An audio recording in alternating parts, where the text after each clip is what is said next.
Assalamualaikum dan salam sejahtera. Bertemu kembali dalam MG Flash 16 Jun bersama saya Zazrina Zainuddin. Berita utama. Perdana Menteri Tan Sri Muhyiddin Yassin menolak dakwaan bahawa kerajaan tidak mahu melaksanakan program vaksinasi secara menyeluruh.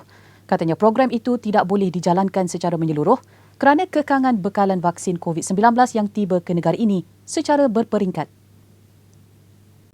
Menurut Perdana Menteri, kerajaan akan memberikan perhatian vaksinasi kepada sektor perkilangan bagi menyegerakan penurunan kes positif COVID-19. Beliau berkata demikian ketika melancarkan program imunisasi industri kerjasama awam swasta PIKAS COVID-19 di Selangor. PIKAS yang diumumkan pada 12 Jun lalu merupakan salah satu kerjasama antara kerajaan dan pihak swasta bagi menjalankan aktiviti vaksinasi untuk sektor pembuatan. Ia dimulakan di 3 buah negeri iaitu di Pulau Pinang, Johor dan Sarawak yang akan memberikan tumpuan kepada subsektor pembuatan yang kritikal. Program PIKAS dilaksanakan sebagai langkah responsif kepada cadangan dari Persatuan Industri, Dewan Perniagaan dan Perusahaan Kecil dan Sederhana PKS untuk membantu mempercepat vaksinasi bagi rakyat khususnya pekerja. Ia sebagai salah satu langkah kerajaan untuk mencapai imuniti kelompok di kalangan masyarakat sekaligus melindungi pekerja daripada risiko jangkitan COVID-19 kerana keselamatan mereka dapat memastikan ekonomi kembali cerdas dan terus berdaya tahan. Majlis pelancaran PIKAS turut dihadiri Menteri Perdagangan Antarabangsa dan Industri MITI, Datuk Seri Muhammad Azmin Ali, Menteri Kesihatan Datuk Seri Dr. Adham Baba dan Menteri Sains, Teknologi dan Inovasi Khairi Jamaluddin. Berita seterusnya. Kementerian Kesihatan Malaysia KKM melaporkan kes positif COVID-19 masih melebihi paras 5,000 kes hari ini, iaitu 5,150, menjadikan angka jangkitan keseluruhan berjumlah 673,026. Selangor masih kekal penyumbang tertinggi angka kes jangkitan harian COVID-19 dengan 1,914 kes hari ini berbanding 1,996 semalam. Bagaimanapun, Negeri Sembilan mencatatkan lonjakan kes jangkitan kepada 607 berbanding 396 semalam, manakala Sarawak mencatatkan 507 kes, Kuala Lumpur 480 dan Johor 392. KKM juga memaklumkan Kelantan dan Kedah masing-masing mencatatkan 230 dan 228 kes, Perak 66 kes dan Pulau Pinang 99 kes. Dalam pada itu, Putrajaya dan Perlis pula mencatatkan masing-masing 6 dan 8 kes baharu COVID-19 hari ini. Polis Selangor menafikan kandungan laporan sebuah portal media tempatan semalam berkenaan seorang lelaki yang didakwa didera oleh pihak polis semasa membuat laporan berkenaan kes keganasan rumah tangga di Ibu Pejabat Polis Daerah Serdang.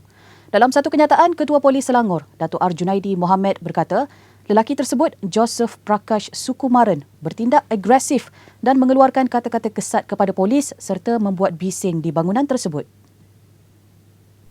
Dalam laporan portal media tersebut, Joseph mendakwa dia dipukul 7 pegawai polis di IPD Serdang semasa proses soal siasat berkenaan laporan pertengkaran dengan isterinya. Katanya, ketika dia dibawa ke tingkat 2 bangunan IPD Serdang, pegawai polis tersebut telah menekan dadanya dengan lutut selain mencekik dan membaling kerusi ke arahnya. Namun menurut Datuk Arjunaidi, semasa Joseph terserempak dengan isterinya di bangunan itu, dia bertindak agresif dan mengugut untuk membunuh isterinya, lalu pihak polis menenangkan keadaan. Semasa proses itu, berlaku pergelutan antara Joseph dengan pihak polis, namun pihak polis terpaksa menggunakan kekerasan paling minimum. Datuk Arjunaidi juga memaklumkan bahawa ujian saringan awal polis mendapati dia positif dadah jenis methamfetamin selain mempunyai 8 rekod jenayah lampau kekerasan dan narkotik. Joseph Prakash kemudian ditangkap atas kesalahan Seksyen 90 Akta Polis 1967, Seksyen 509 Kanun Kesiksaan dan Seksyen 14 Akta Kesalahan Kecil 1955.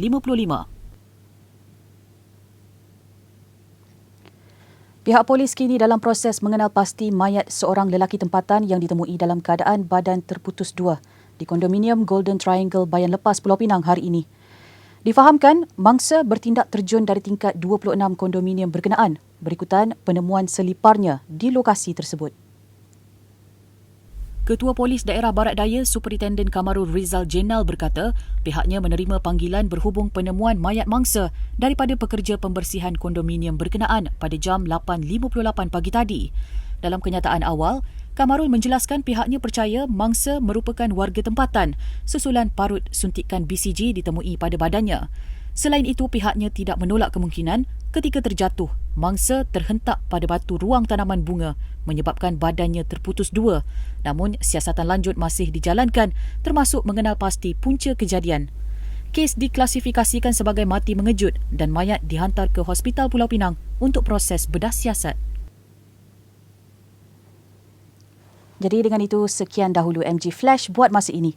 Teruskan bersama kami untuk mengikuti perkembangan terkini dari semasa ke semasa di platform media sosial Malaysia Gazette, di Facebook, Twitter, Instagram dan YouTube atau melalui portal kami di www.malaysiagazette.com. Assalamualaikum dan salam hormat.